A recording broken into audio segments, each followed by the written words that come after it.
just find a way. Just find a way to keep doing what you want to do. And so that's what drives me. My inborn passion for myself and my country. We are going to be trendsetters, we're going to be the trailblazers, we're going to change things.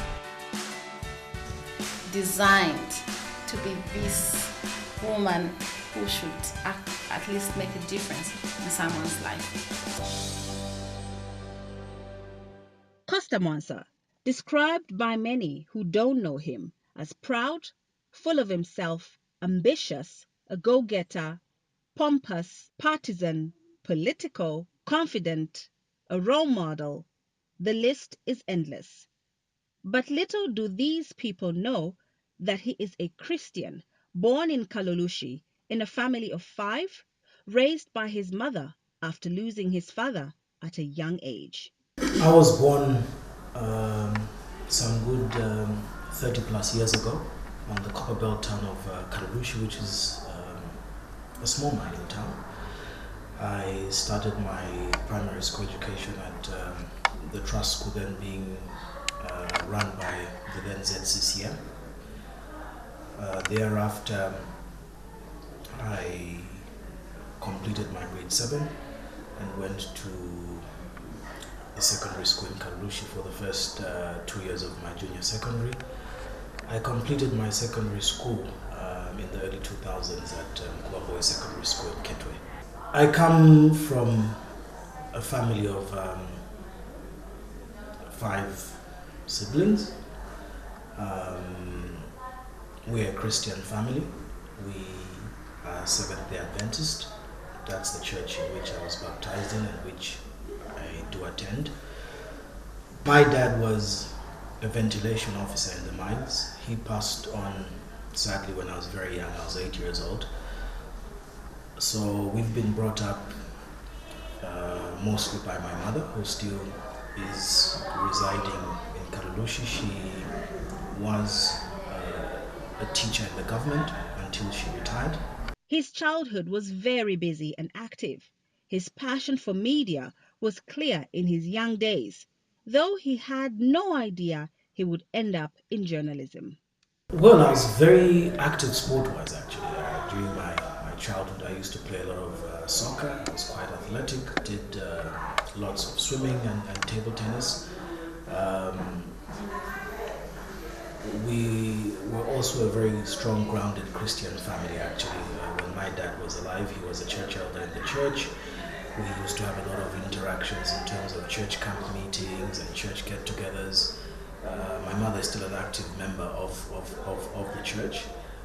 Equally, when I find time, I support the church in many activities. So my childhood really was a mixed reaction of a number of things: sports, football. I don't know, if it were not taking up journalism, probably I would have taken up football. Who knows? It was one of my biggest passions. Later on, I developed a huge passion for music. Probably I'll talk about that a little later. That's what I started playing music for kids' parties, weddings, and functions at a very early age when I was in grade 7, going through into my junior secondary school. So those memories really add up to what I've become today. Moving to Lusaka was initially a plan to continue with the hustle, but he later enrolled at the Evelyn Horn College to pursue, believe it or not, a diploma in human resource management. Costa Mwansa shares his journey through college despite obstacles in his academic life. See, growing up during my time was not a very easy thing in terms of having to choose what your career, dream or really what you want to become, because you are being raised by a single parent and limited resources in the family, so you cannot take a gamble really at what you want to do. It's basically obviously what mom could afford to pay for. I left Kitwe a very young, enterprising person. Those that were with me at Mkuba would tell you a couple of things. I mean, by the time I was graduating, In high school, I managed to be appointed entertainment prefect at Mukuba Boys when we never had that before. I advocated for that personally. We managed to do a couple of fundraisers for the school and raise money. So I was coming into Lusaka really not even to come and start school at Evelyn Horn, but to come and start doing part-time jobs before getting into college. One of the stations I worked with early 2002, 2001 was Choice FM, then the radio station at the top of Findeko House. There I met people like Tivosh Kapwasha and a couple of other people now that are in mainstream media. And in 2003 I enrolled at Evelyn Horn.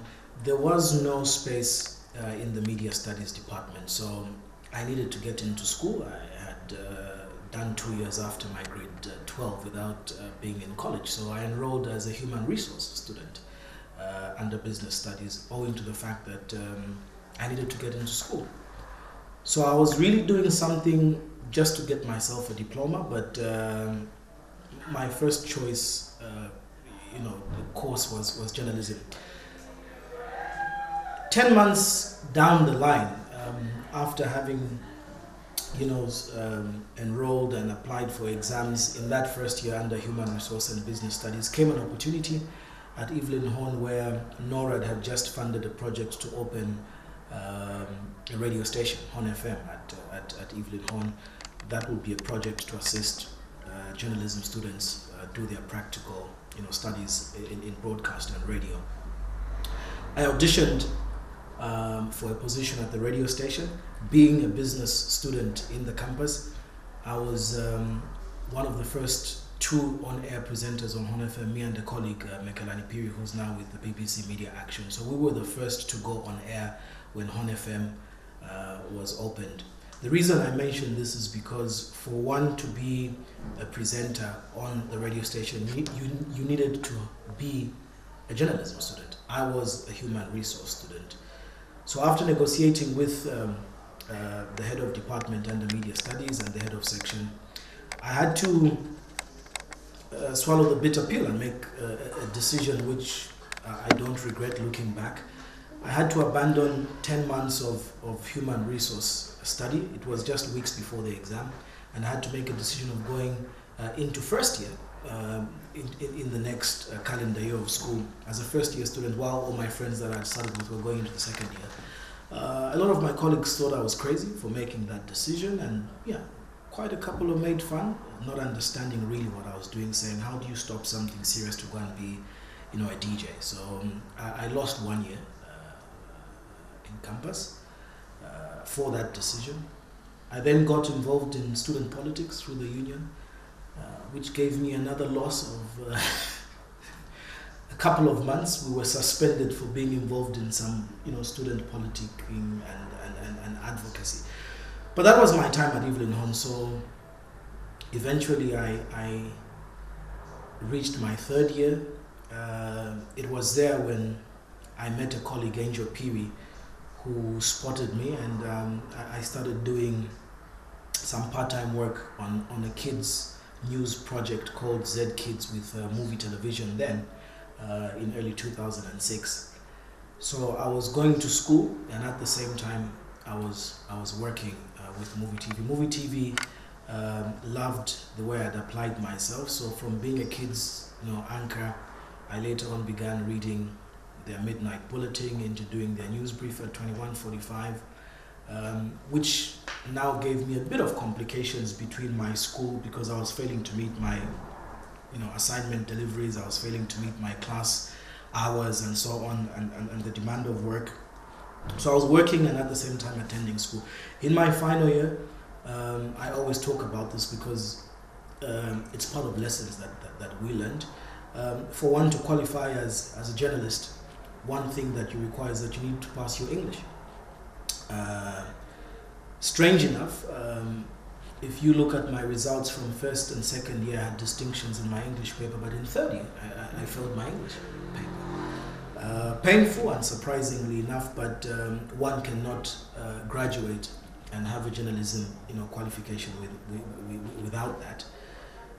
So I finished my third year without a qualification. So I had to come and resit the next year. And obviously when you recite a paper like that, you can never get anything more than a pass. But it's part of picking up the pieces when you're down, and if you're determined to do something. I graduated later on in the next year. But at that time, really, I had already gotten into mainstream journalism with movie TV. So I started practicing, with them. Many young people today are given opportunities to prove themselves. Some have triumphed. Others have failed along the way. Costa triumphed and rose to the position of general manager at a private media institution. That came with a lot of hard work, focus, and determination. The main issue in life is how one seizes an opportunity. Movie TV then was, growing. I was young and I needed a platform where to grow from. So I applied myself with every opportunity that came my way, and I seized the opportunity. Having gone into getting a diploma at Evelyn Horn, one would have thought I should have been going into a newsroom and getting a job as a reporter, but I applied myself as a kids news anchor. By the way, I was trained and qualified for that. One of the biggest opportunities that reporting with kids gave me is networks, and also understanding the other side of life and stories that the media doesn't cover. I was among a team of reporters from Africa and across the world that reported the 2008 Olympics in Beijing. I was there for the whole period of the Olympics. It was there I met people like Ronaldinho from Brazil, Michael Phelps from the US, people like Usain Bolt and things like that. So you with simply doing something that people perceive as a kid's product, it opens your doors to huge opportunities and sources. Seeing what China had to offer, both from a business sense and connections. Through there, movie TV then had no robust and well-established business desk. So I took opportunity of becoming a business reporter in movie as well as a business editor, because there was nobody. It was from there, I think after 2-3 years within the newsroom, I was appointed news editor. Later on, I became managing editor. It was after the elections of 2011 that I was appointed general manager of movie TV. I was attached to the Deutsche Welle Academy, where I graduated with a diploma in media management, which helped me be able not to only look at the news or media side of the business, but to look at the production side of the business, the project side of the business development side, the marketing, and obviously the general business side, because as general manager, you're responsible for things of, obviously, you need to pay the wages, you need to pay the bills, you need to buy content, you need to ensure that production is going on. So I was at the helm of the station as general manager for around 6 to 7 years. It was a good growth experience, a lot of opportunities in terms of mentorship from the proprietor of the station, Mr. Nyirenda, who is one of those, I think, that Zambia should recognize, a hardworking and patriotic Zambian. After being in the media for 15 years, Costa decided to make a big step in steering his own ship. Today, he is the Chief Executive Officer of Diamond TV, employing over 50 people, and he is not looking back. There's no such thing also as the right time, I think. Sometimes certain things happen, or I have values that I've told you, I've grown from a very spiritual background. So I believe that in whatever we do, there is always the power of God, and God wanting you to go into a certain direction. It was in 2016, last year. I believe I had done my part with all that I had achieved with the station. It was my launch pad, because I started becoming a household name for many with a number of programs that I started doing the assignment. People believed at the beginning I was imitating people like Frank and so on. I was not a character of my own. But with perseverance, after the years, I started being distinguished as my own brand, my own character. I did projects like the presidential debate successfully from 2011 up until 2016, which gave me an opportunity again, through the station to be part of the biggest, debate that the world can ever see, the debate of Hillary Clinton and Donald Trump. I spent another month in October in the US of 2016 being part of that production and just learning how best as a country we can also learn from those democratic principles and tenets. It was after that the previous owners of Mobi TV had approached me for a job. If I could run the business following the demise of the late proprietor, Mr. Chapota, may so rest in peace, that I started thinking whether after being in the media for almost 15 to 16 years, I still wanted to report to somebody or work for somebody, or rather utilize my experience and really see what I can do to contribute to this industry.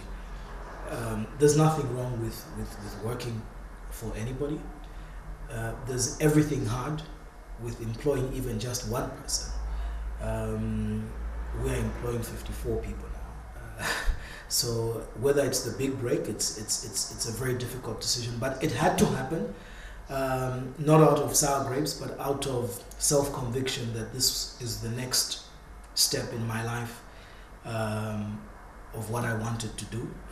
Try to do something different in my own vision, be the captain of my own ship, and sort of contribute to the growth of the media industry in this country. So for me, it's a combination of consulting my wife, consulting my friends, my family widely, and kneeling down and praying to God. But these answers never come as you want them. Nobody will tell you go ahead and do it. People will tell you they'll support you, but when you hit rock bottom, it is really hard. That is when the big test really does come through. So in September, I decided to leave full-time employment, and we launched the Diamond Project in the next year, which is now 2017, on March 20th. So there are times when I may look back, when things were really, really hard, I thought I'd made a big mistake. Being in the business now and seeing where we're still under 3 months. We're not looking back, we are looking ahead to succeed.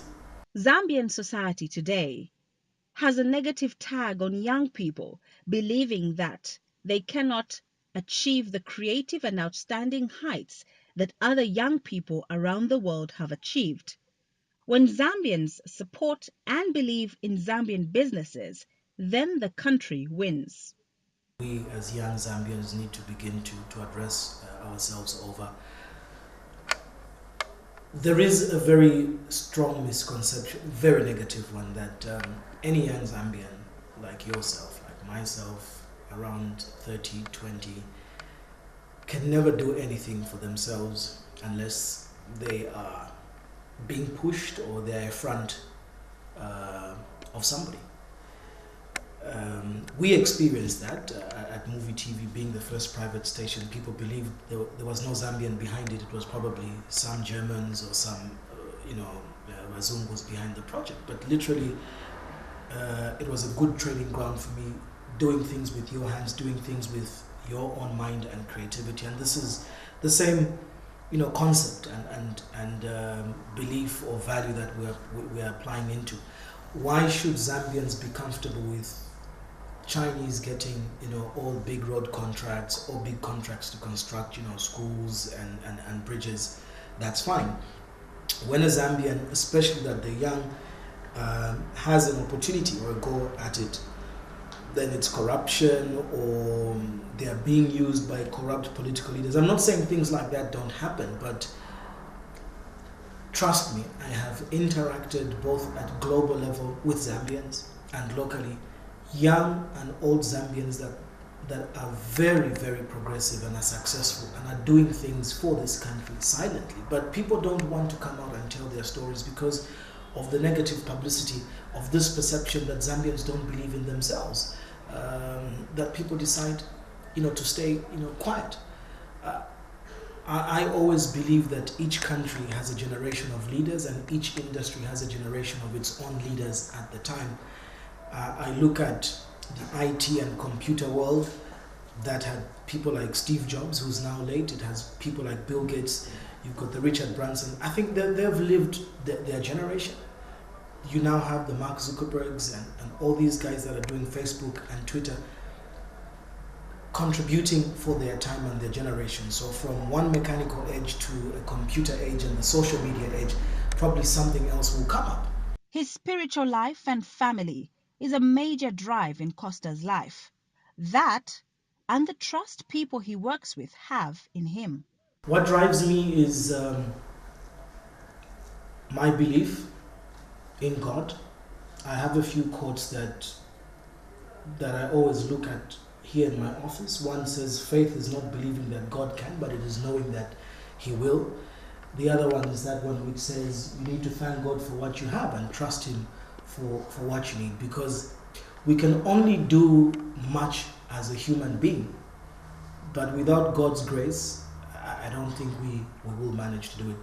That's one. Two, it's what I've just been talking about. The fact that you have people who are not your relatives, people who are not your family, entrusting their time, entrusting their ideas, their lives unto you to be their CEO or to be their vision carrier is not an opportunity that anybody gets. So even when I want to give up, there are a lot of times when I have fallen down, a lot of times when I've made huge mistakes, and a lot of times where we've had to develop a thick skin because we're in public life. You're labeled partisan, or you're labeled womanizer, or this, but there's still always people who will be by your side. And lastly, family. My wife, my kids, they don't look at me as a journalist or as a CEO. My kids would look at me as dad. My wife only looks at me as this guy that she met without knowing where we would be in the next 10 years. My mother, I think, who is proud with what we are doing. So it's a combination of the grace of God and the aspirations of people and the support from family. That's what keeps me going. By running his own media entity, his life's passion of empowering young people is actualizing. He is helping young people in the community by giving them a platform to showcase their talents in graphic design and filmmaking. He is also contributing to his former school, Mukuba Boys, in Kitwe. There's quite a number of things that I do. Not that I want to publicly speak about all of them. I think giving back is a personal conviction, and I'm a person who believes in empowering a lot of young people. I give a lot of opportunities in terms of young people in film, young people in media, be it in this organization now or previously. I believe leadership, your best strength in leadership is being able to mentor, impart knowledge and empower others while you have the power and that opportunity to do that. So we are getting a lot of young people here in Diamond who literally do not have the qualifications, but giving them an opportunity for them to express their creative talent and their creative mind. I think the media landscape is changing with a lot of computerized graphics and animations, and we don't have lots of schools training in that. So we give a platform for that. We're also empowering a lot of people through employment and skills development, those that are providing content to us. Local film industry, we buy a lot of content, we commission a lot of that. In my own personal capacity, I give talks where I'm invited in terms of young people's seminars and fora in colleges. I do a lot of that, both at Evelyn Horn College. There is an alumni project we're working on with former colleagues of Mukuba Boys, secondary school. The president is spearheading that, him being a former student. In media, it is important to be original, real, and creative. Being a cutthroat industry, the competition in media is real, and one needs to understand who they are and what they want to achieve. As Costa Mwansa puts it, read, learn, ask, and stay focused. There are always two people within oneself. There's the bigger voice and the silent voice. Always rather listen to the silent voice because it will always tell you the truth, but it's usually the one with the fear. For those that want to progress in media, I think they need to understand why do they want to do it. There are others who want to think of being on TV. I've met quite a number of people who say, you inspire me, what you do, I want to be like you, and when I grow up, what is it that you want to do or be like me? Just to be on TV for fame? And that's where we get it wrong. Be yourself, be real, understand who you really want to be, develop a character of yourself, and accept that as a human being you're not fallible. You make mistakes, and when you make those mistakes, I believe every successful person has a low moment in each of their story to pick up the pieces. I don't think there's any successful person, not even the thickest of skins like Donald Trump, would not have his low moments. So it's I think believing that you're just human, you always have points when things will not work. You need to pick up the pieces and always stay determined, but believing in oneself and believing in your country. You need to read widely and just broaden your knowledge, capacity. And what is reading? It could be spiritual stuff, it could be industrial related stuff in terms of your area of expertise, and also being just disciplined and being focused. That's my kind.